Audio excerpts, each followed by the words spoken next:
Amen. Reste, Amen. reste, Amen. reste à ses pieds, reste au trône, malgré les difficultés, malgré les choses. Reste à son écoute. Amen. Et tu reçois pour son peuple, d'accord?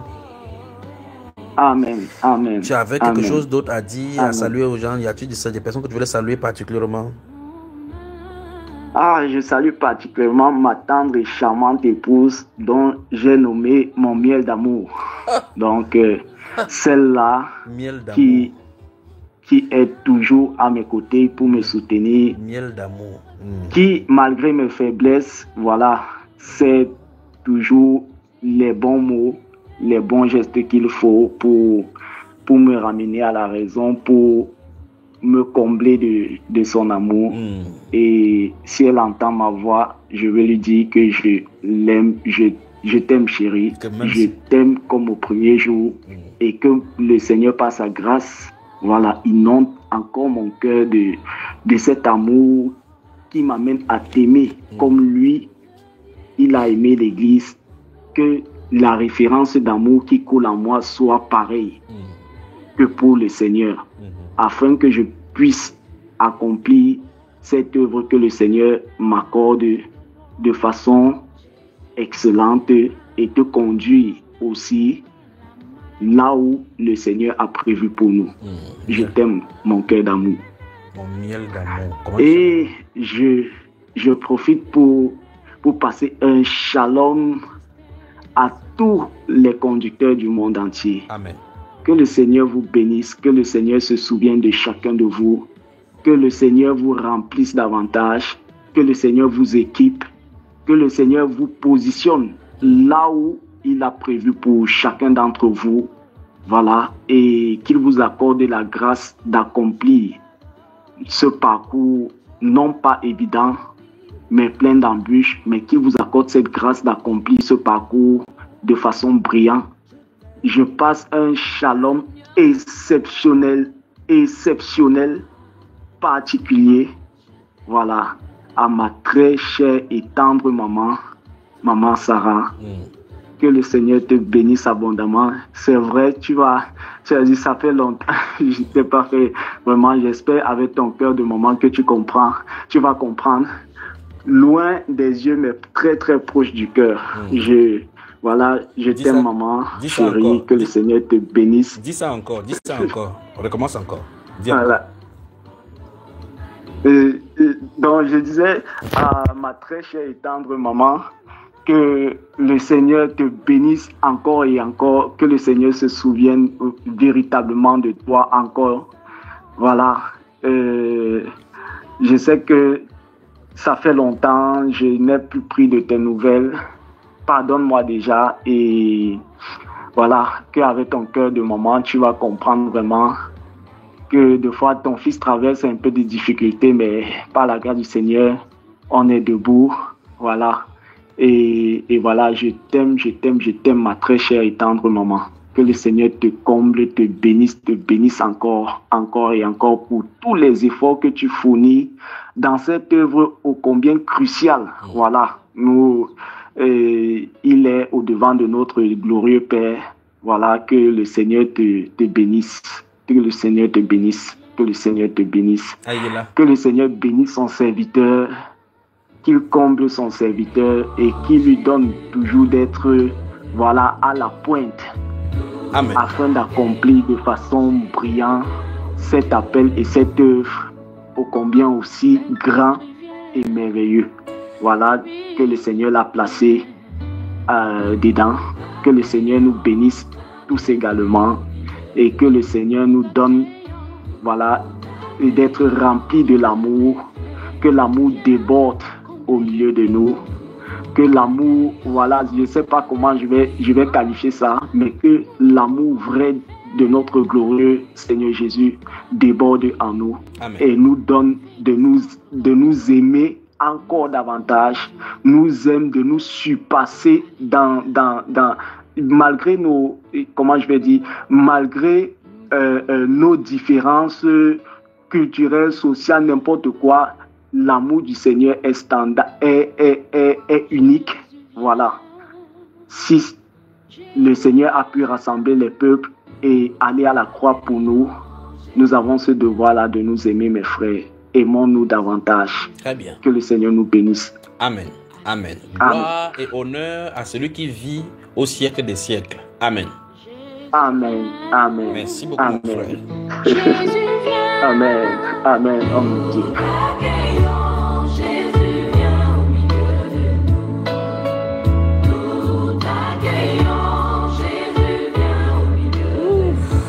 Quelle soirée, quelle soirée. Et des amours mielleux, et des bébés, ceci. Si le frère Georges de la France vient ici, va parler maintenant on va au maintenant. On va à la technique directement. J'aurais souhaité qu'on passe une transition par la pause, la traditionnelle pause et on revient. Oui, qui est là? C'est le frère Franck. Le frère Franck du Sénégal, et Dakar au Sénégal. Oui, que le Seigneur soit glorifié. Amen. Je salue tout le monde. Je salue les frères et sœurs. Je salue Maman Grâce. Je te salue mon frère Junior. Que le Seigneur vous bénisse tous. Amen. Vraiment, je rends grâce au Seigneur pour ce que je viens d'écouter sur la RDC. Que le Seigneur bénisse le prophète. Joël. Son nom m'échappe. Joël. Le prophète du Canada. Joël. Voilà, le prophète Joël. Parce que au travers de lui, le Seigneur m'a donné la réponse à une question. Oui. Parce que il a parlé du réveil qui arrive. Il a parlé aussi que les Congolais ont désobéi à Dieu et voilà pourquoi nous traversons tous ces problèmes. Alors, je cherchais à savoir à quel moment nous avons quitté le chemin du Seigneur. À quel moment ce peuple congolais a quitté le chemin du Seigneur. Alors, quand je l'écoutais, et avant même que je puisse recevoir cette réponse, l'Esprit de Dieu m'a dit, déclenche l'enregistrement de cette partie, de ce qu'il va dire. J'ai déclenché l'enregistrement de tout ce qu'il a dit là, depuis le premier songe jusqu'à celui de la RDC. Et il m'a montré aussi pourquoi cette affaire avec le cheval. Et quand je commençais à écouter le songe de la RDC, je compris, le Seigneur m'a fait comprendre là où nous avons nous avons été déracinés, déconnectés du Seigneur. Alors, voici ce que j'ai écrit. C'est ce qui m'est venu à l'esprit. Et comment le Seigneur était en train de me mettre les idées en place par rapport à ce que je l'avais demandé il y a longtemps. Il a parlé du réveil qui arrive. Mais en RDC, bon, c'était le Zaïre à l'époque. Moi, je suis venu au monde en 1979. Et le tout premier réveil, juste après ma naissance, le tout premier réveil a commencé. Et c'était dans les années 80. C'est là-bas où, parce qu'à l'époque, c'était l'église catholique qui dominait. C'était l'église catholique plus les animistes, les gens qui croyaient aux fétiches, aux traditions et tout. Il n'y avait pas d'église, il n'y avait pas d'église éveillée, d'église protestant, machin, tout ça là. Il n'y avait pas ça. Donc, il y avait vraiment l'église catholique. Tous les Aïrois à l'époque étaient attachés à l'église catholique. Et il y a eu des missionnaires américains qui sont venus en RDC avec la puissance de l'esprit. Dès qu'on a commencé les années 80, l'Esprit de Dieu est tombé dans le Zaïre de l'époque. Et ça a été une secousse terrible. Terrible. Ça a été une secousse terrible. Moi, j'étais en train, moi et ma famille, mon père et tout, on était en train de quitter l'intérieur du pays pour la capitale. Je devais avoir, à l'époque, je devais maintenant avoir 3 ans, 4 ans, 4 ans, 5 ans comme ça. Et on est venu à la capitale. Et je suis vraiment désolé pour le bruit. Hein. S'il y a des bruits, excusez-moi, 2 minutes. S'il vous plaît. Hein, je suis en train de parler ici, s'il vous plaît. Voilà. Donc, je suis revenu. Donc, on est venu à la capitale. Et c'est au moment où on est venu à la capitale que le réveil a commencé au Zaïre. Le tout premier réveil, parce qu'il y en a eu 2. Et celui qui vient est le 3e et le tout dernier. Donc, le premier réveil a commencé dans les années 80, lorsque moi je mis mes pieds dans la capitale. Et les gens commençaient à quitter en masse l'église catholique. Les gens commençaient à vider les églises catholiques et aller créer des églises de maisons. C'est-à-dire le Saint-Esprit était en train de pousser les gens vers les maisons, vers les maisons. Comme dans la Bible, comme cela est expliqué dans la Bible. C'est-à-dire que les gens quittaient les dénominations à l'époque, comme je l'ai dit, c'était l'Église catholique, et ils allaient maintenant se regrouper dans les maisons par rapport au quartier où ils habitaient. Par exemple, dans le quartier où moi j'habitais, où était la maison familiale, il y avait pas mal de groupes de prières. Comme il a dit là dans son songe, il y avait pas mal de groupes de prières qui se réunissaient. Des frères et des sœurs qui étaient touchés par le Saint-Esprit et qui se réunissaient dans les maisons.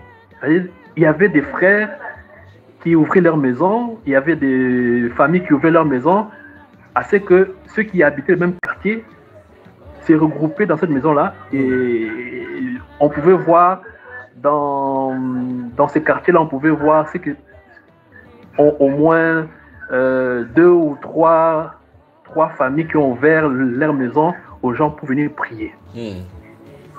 Et le Saint-Esprit se manifestait d'une manière, je me souviens un soir, non, c'était un matin comme ça, il y a ma tante, la petite sœur à mon père. Oui, merci. La petite sœur à mon père, elle était attachée à une cellule du quartier, une cellule du quartier, une cellule de prière du quartier, et on est venu lui donner un message du Saint-Esprit parce qu'elle n'avait pas assisté à une assemblée du quartier parce que à cause de son travail, et on est venu lui donner un message du Saint-Esprit. Il y a eu des frères et des sœurs qui sont venus à la maison. Je me souviens quand je le vois clairement comme c'était hier. Ils sont venus à la maison. Ils ont dit, le Saint-Esprit demande à ce que tu fasses, que tu te consacres de plus en plus. Et c'était la première fois. Quand j'écoutais le Saint-Esprit, moi j'étais à côté quand les enfants sont venus. J'étais à côté, je les regardais. Ils ont dit, le Saint-Esprit demande à ce que tu te consacres de plus en plus à lui. Alors, je regarde les personnes qui sont venues à la maison. Automatiquement, je les ai aimés. Je ne savais pas pourquoi. Donc, je les ai aimés et je me suis attaché à eux. Et comme dans la maison familiale, il y avait non seulement ma tante, il y avait aussi mes cousins, mes oncles et tout. Et tous étaient saisis par le Saint-Esprit et ils ont commencé à fréquenter les églises, les cellules des quartiers, qu'on appelle aujourd'hui communément église de maison. ils ont commencé à fréquenter. Même le président Mobutu à l'époque, il était bouleversé. Il n'en revenait pas. Il dit, mais qu'est-ce qui se passe dans ce pays? D'où vient ce mouvement? D'où vient ce mouvement où tout le monde est en train de quitter les églises catholiques? Il y avait un vent vraiment qui avait soufflé à cette époque-là. Un vent du Saint-Esprit. Et c'est comme ça que je commençais maintenant en moi, quelque chose a commencé à bouillir, à désirer aller prier avec les autres. C'est comme ça qu'un soir... Tu avais quel âge? Tu avais quel âge, mon frère? J'avais je devais avoir 5 ans, 6 ans. 5 ans et 6 ans. Voilà. Et mon cousin m'a pris un soir, il a dit, toi, j'ai 7 frères, 7 garçons et une sœur. Donc on est 7 enfants et une fille. Et un soir comme ça, il me dit, toi, Franck, tu viens avec moi aujourd'hui, on va aller prier avec toi. C'est pour ça que le soir, je me souviens encore, il n'y avait pas de courant. On avait coupé le courant, mais après c'est revenu. On est allé, je suis allé là-bas, c'était vraiment... tu sentais vraiment l'amour, tu sentais la famille, tu sentais les gens qui s'aimaient, qui passaient du temps ensemble. Quand bien même l'environnement n'était pas très luxueuse ou bien confortable, mais au moins il y avait la cohésion, il y avait l'amour vraiment qui régnait. Alors, j'ai vraiment aimé ces temps-là. Je me souviens, j'ai vraiment aimé ces temps-là. Mais je ne comprenais pas en fait. Mon esprit vraiment était à l'aise. Alors, on est rentré à la maison. Ce soir-là, mon père s'est fâché quand il a appris qu'on m'a amené dans ces groupes de prière là, parce que lui aussi, il était contre, parce que lui c'est un catholique convaincu. Il était contre tous les hommes, les pères de famille qui étaient catholiques, ils étaient contre ces mouvements-là. Mobutu a essayé d'étouffer ça, mais il n'a pas su comment faire. Il n'a pas su. Et mon père a dit à ma tante et à mes cousins, c'est la dernière fois que vous amenez mon fils dans vos affaires là. Où vous réunissez derrière des branches de palmiers, machin, tout ça, vous tapez des tam-tams et tout, c'est quoi cette affaire-là, hein? Donc, c'est des choses, c'est des sectes. C'est là où la première fois que j'ai écouté le mot secte. Des sectes. Et depuis ce jour-là, ils ont commencé à m'amener en secret. Après, ils ont arrêté. Discrètement, après, ils ont arrêté. Et je ne sais pas pourquoi le Seigneur a permis ça, mais paf, mon père m'a carrément mis dans une école catholique et suivre les comment on appelle ça, les enseignements catholiques, là, les confirmations. Donc, la catéchèse. Voilà, exactement, la catéchèse, tout ça là, voilà. Mais la sémence était déjà en toi. Exactement, exactement. Alors, le premier réveil, c'était ça le premier réveil authentique qui a commencé au Zaïre à l'époque, le tout premier qui a commencé. Et ça a ramené les gens dans le modèle biblique de l'Église. C'est automatique, partout c'est comme ça. Automatique. Maintenant, qu'est-ce qui s'est passé? Le Seigneur maintenant me dit, regarde maintenant, écoute bien ce que le frère dit. Il dit, regarde maintenant ce qui s'est passé, là où vous avez chuté. C'est quand les miracles, les prophéties sortaient des frères et sœurs. Hein, il y avait des guérisons. Comme il parle là, comme il a dit là qu'un militaire est venu, il était mort, les gens ont chanté, prié. Et je t'assure, c'est ce qui s'est passé en RDC. C'est ce qui bouleversait les gens. Il dit, mais comment dans ces maisons-là, il y a des gens qui sont guéris, il y a des gens qui sont... qui sont délivrés, hein, il y a des miracles authentiques qui se produisaient. Et les gens, les incrédules, eux, ils disaient que non, c'était la magie, ils font n'importe quoi là-bas et tout. Mais l'orgueil maintenant est entré dans le cœur de ceux qui manifestaient le don, l'orgueil. Voilà. C'est comme ça maintenant que ils ont commencé maintenant à se créer maintenant de groupes. Ils sont séparés, les gens commencent à se séparer, Il y avait maintenant des gens qui commençaient maintenant ils ont commencé à reconstruire les dénominations. Voilà, exactement. Les gens maintenant commencent à suivre ceux qui avaient des dons. Et eux maintenant, comme ils avaient des dons, ils sont maintenant accaparés maintenant le don pour dire que non, ils sont les propriétaires du don et ils ont créé des dénominations. Et là, maintenant, ils ont voulu se conformer à l'État, prendre les autorisations pour se mettre exactement comme en règle. Exactement. C'est comme ça qu'ils ont créé maintenant, c'est là où maintenant le mouvement Église des réveils a commencé. Très bien. Et ils sont dans depuis ce moment-là, ils sont morts. Et les doctrines, la prospérité est entrée là-bas, la cupidité et l'argent est entré. L'argent est le maître mot au Congo où il va falloir vraiment une grande repentance. On va y revenir, d'accord, mon frère? Exactement. Vraiment, voilà ce qui se passe. Donc, je rends grâce au Seigneur parce que il m'a montré maintenant là où tout a commencé. Et le dernier réveil qui arrive là, ça sera terrible. Comme tu as parlé là, écoute-moi bien mon cher ami. Dieu va secouer même la grande église catholique même de Kinshasa. Les gens vont sortir encore là-bas. Même les prêtres vont se convertir et devenir les enfants de Dieu dans la rue. Tu vas entendre, tu vas voir cela. C'est dans notre génération et c'est bientôt. D'accord? Est-ce que je peux, pour finir, donner une vision, une image que je voyais pendant le réveil à Kinshasa? Vas-y. Je vais cacher le nom. Je vais pas dire le nom de la personne. Et je vois cette personne-là. C'est un leader, un leader dans le pays. Et il a commencé à détruire tous les monuments, y compris les statues de Marie qui sont en face qui sont sur la clôture, carrément construits dans la clôture des églises catholiques. Ce qui fait que même les passants, quand les passants passent, ils s'inclinent et ils adorent.